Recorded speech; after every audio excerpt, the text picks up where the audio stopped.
Bonjour à tous, j'espère que vous allez bien. Donc, je vais vous présenter ma dernière analyse qui se nomme Virtuose Protocol. Donc, Virtuose Protocol, on en a entendu parler un peu, il y a comme eu une petite mania d'agents virtuels, puis c'est vraiment là qu'ils ont comme pris une certaine importance dans ce narratif-là. Donc, je vais vous présenter un peu c'est quoi le narratif, comment que ça a débuté, puis après ça, comment que Virtuose est comme venu se joindre à ce narratif-là pour un peu mieux comprendre, je vous dirais, le narratif global. Mais après ça, je vais vous présenter aussi vraiment Virtuose parce que Virtuose est plus grand que le simple narratif des agents autonomes d'interaction. Donc, ce que je veux dire par là, c'est que vraiment, Virtuose Protocol, c'est un outil de lancement d'agents autonomes 3D avec des avatars pour interagir avec eux. Ça peut être dans des contextes de jeux vidéo. Là, présentement, c'était vraiment juste dans des contextes d'interaction. Par exemple, avoir un compte Twitter.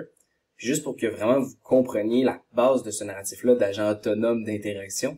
En fait, ce qui est arrivé, c'est qu'un rechercheur en intelligence artificielle, ce qu'il a décidé de faire, c'est prendre un AI qui était basé sur une base de données, vraiment que c'était lui-même qui contrôle, c'est lui-même qui lui a donné ses bases de données. Puis il a donné des bases de données, je dirais, de culture early années 2000.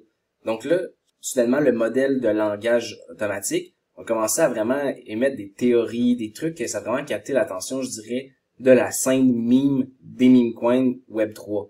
Puis ce qui est arrivé, c'est que là, les gens sont tombés sur ce AI-là qui disait des trucs vraiment pas rapport, puis qui en faisait des blagues. Ils se sont dit, OK, on va créer un jeton pour ce AI-là, puis on va lui dire de se créer un portefeuille Solana, puis on va lui envoyer. Donc, ce qui est arrivé, c'est que là, les gens ont commencé à lui envoyer plein de jetons, puis ça, c'est le jeton GOAT. En fait, ce qui est arrivé, c'est que là, le jeton se faisait accumuler par le portefeuille. En plus de la spéculation autour du jeton, ça a fait en sorte que Truth Terminal était le premier, en fait, AI à devenir millionnaire.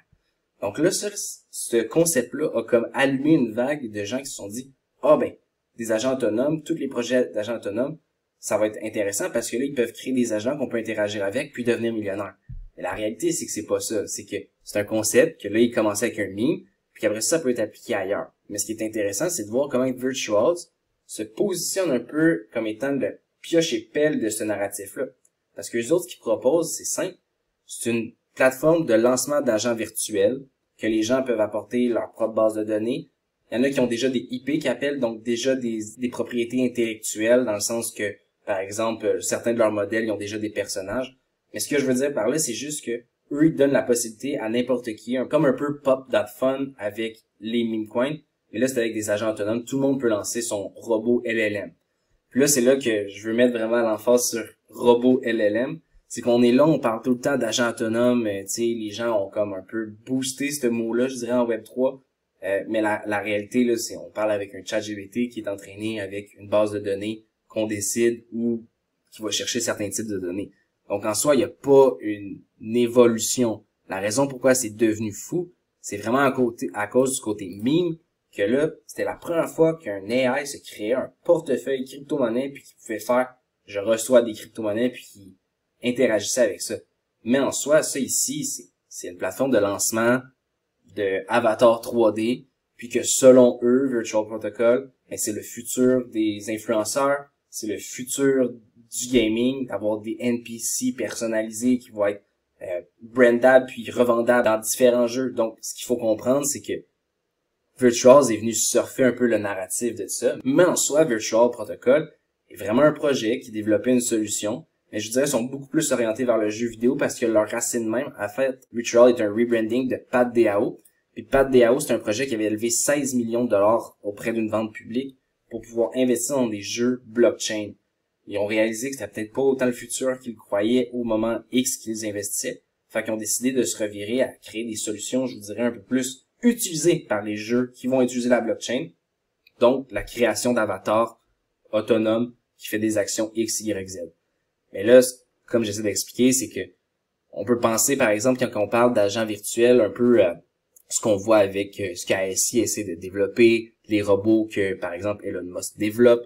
Mais on n'est pas à ce niveau-là, là, parce que là, c'est pas des agents autonomes que je dirais qui sont capables de faire des tâches commerciales que des entreprises vont utiliser. Là, c'est vraiment juste, on chatte, on reçoit de l'information, ils nous partagent une information. Puis il y a comme eu une mode, je vous dirais que ça a vraiment explosé sur Twitter, donc ça ne devenait plus unique. Donc ça s'est comme tué rapidement, on dirait. Pas que la mode va partir, au contraire, moi je crois que ça va rester, les agents virtuels sont là pour rester, ça va s'améliorer, ça va changer.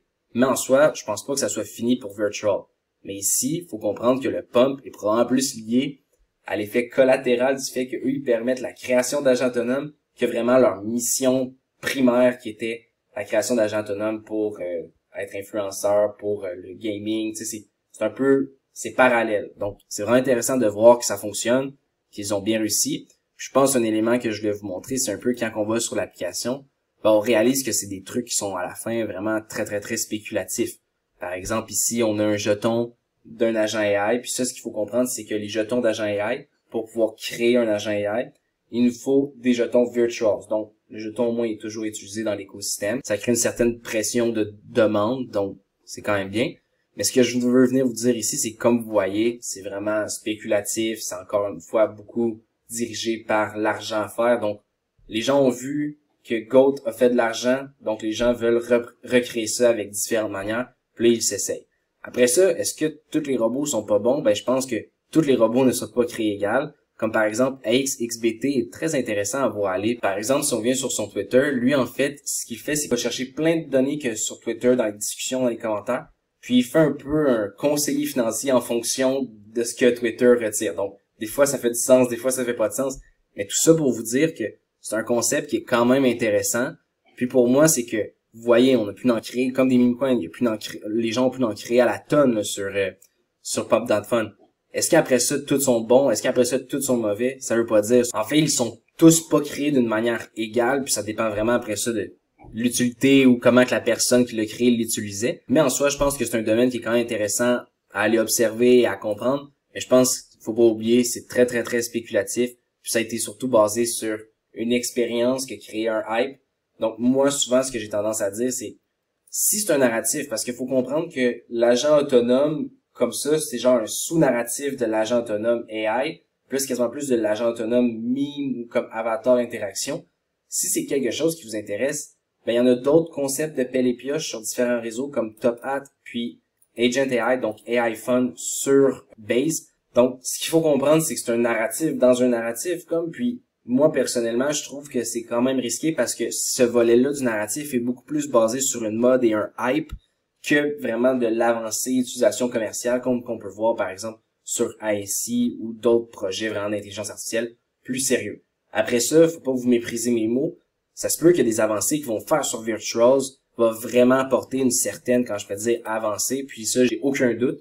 Mais ce qu'il faut comprendre, c'est qu'on a vraiment connu une très grosse hype, pas nécessairement basée sur des fondamentales qui étaient apportées, mais plutôt sur comme le fait que le projet avait développé un outil qui est venu frapper dans un momentum de hype. Donc ça, c'est parfait. Ça avait fait ce que ça avait à faire, puis comme on a vu des très belles performances, par exemple, dans les 30 derniers jours.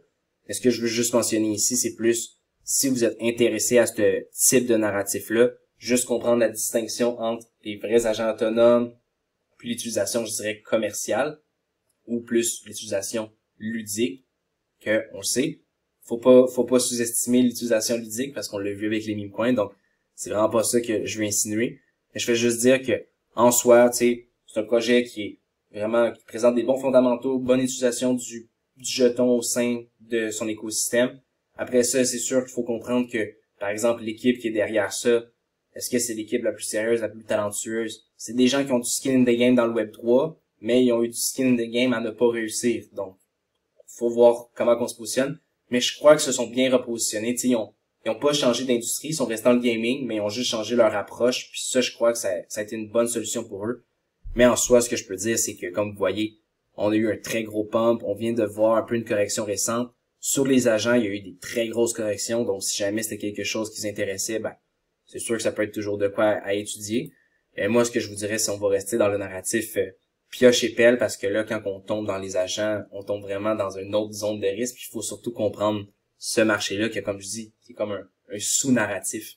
Donc, je vous dirais, c'est très intéressant. Puis ce qui est cool à voir, c'est un peu de voir que c'est en train de se développer les agents autonomes.